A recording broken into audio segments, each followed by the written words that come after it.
Alors, je vous embarque avec moi aujourd'hui pour une nouvelle recette et je suis super contente de pouvoir partager ça avec vous. Aujourd'hui, nous allons réaliser des tagliatelles à limone. Et oui, les amis, les pâtes au citron, c'est delicioso, un vrai air d'Italia. Donc, on embarque pour cette nouvelle vidéo et si vous pouvez être accompagné de votre lutin ou lutine préféré, attention, je parle bien de vos enfants, n'hésitez pas à les convier avec vous pour cette activité ludique. Allez, on se retrouve très vite pour la suite de la recette. Pour cette recette, nous aurons besoin de des œufs, 2 œufs, 200 g de farine, un petit pot de farine, pour abaisser, du sel et de l'eau.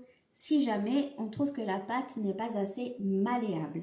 Voilà, alors dans un premier temps, on va réaliser la pâte à tagliatelle. Pour ce faire, on va créer un puits sur notre assiette et on va venir y casser 2 œufs frais. Quoi? Non, un puits, pas un escargot, un puits. Voilà. Alors, n'oubliez pas, pour l'histoire des œufs, comme je l'ai dit dans ma précédente vidéo, avant d'utiliser un œuf, on le casse pour s'assurer que celui-ci n'est pas contaminé ou abîmé. Une fois que c'est fait, on le verse au milieu, on casse le deuxième dans la soucoupe.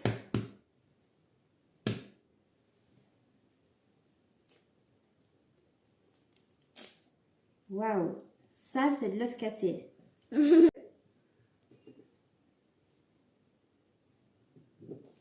Maintenant, on y ajoute Du sel. notre sel autour. Alors, le sel, c'est vraiment une bonne pincée de sel. Je n'ai pas de pesée exacte pour le sel, mais en tout cas, on y met une bonne pincée. On mélange. On va venir fraiser la pâte, c'est-à-dire l'étaler avec la paume de la main. Donc, je vous montre. Vous prenez votre pâte, comme ceci, là. Vous venez, avec la paume de votre main, appuyer sur la pâte et vous faites un mouvement qui remonte la pâte comme ça. Et vous répétez l'opération avec toute la quantité de pâte jusqu'à ce que vous puissiez former une boule. Si vous trouvez que la pâte est trop sèche, n'hésitez pas à rajouter quelques petites gouttes d'eau. Attention, si vous en mettez trop, vous allez vous retrouver avec une pâte trop molle et il va falloir recommencer ou rajouter de la farine, mais malheureusement, votre pâte n'aura plus le même goût.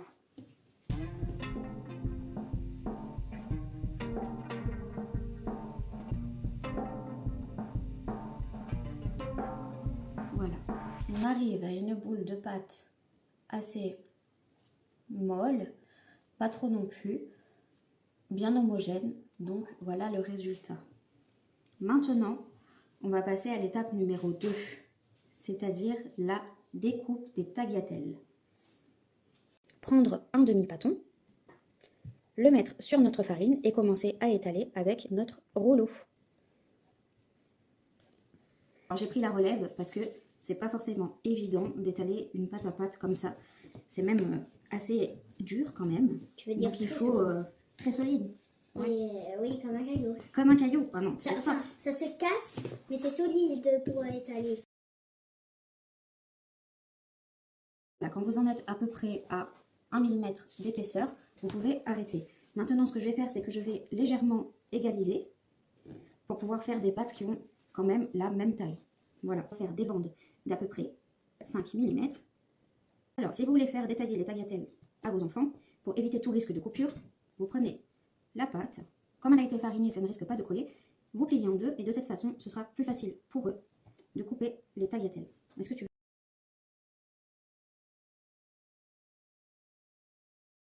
C'est bon. Voilà. Je crois. Et donc, on vérifie bien, notre pâte n'a pas collé et nous avons bien une tagliatelle.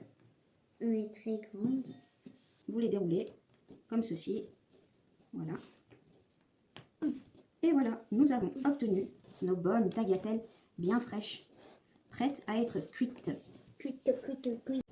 Ragazzi, ragazze, voi siete pronto? Alors, pour la suite de la recette et pour la sauce, nous aurons besoin d'un joli citron jaune non traité, si possible. Si vous avez un petit voisin sympa qui a un citronnier dans son jardin, demandez-lui un petit citron. 60 g de beurre, à peu près. Un morceau de parmigiano à zester mon citron.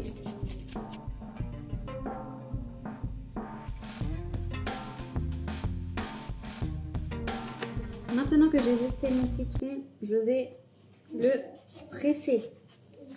Je vais garder le jus entier de mon citron. Voilà. Là, j'étais juste en train d'expliquer que des citrons non traités, ça sentait super bon. J'ai sorti ma casserole Lagostini pour l'occasion. C'est parti pour 5 minutes de cuisson. Je garde un peu d'eau de cuisson pour ma sauce. On peut passer maintenant à la suite de la recette, la confection de la sauce au citron. J'ai mis à fondre mon beurre dans la casserole de cuisson des tagliatelles que j'ai récupérée et je vais vous montrer le reste de la préparation. Mon petit beurre chantonne tranquillement et je décide de le faire noisette.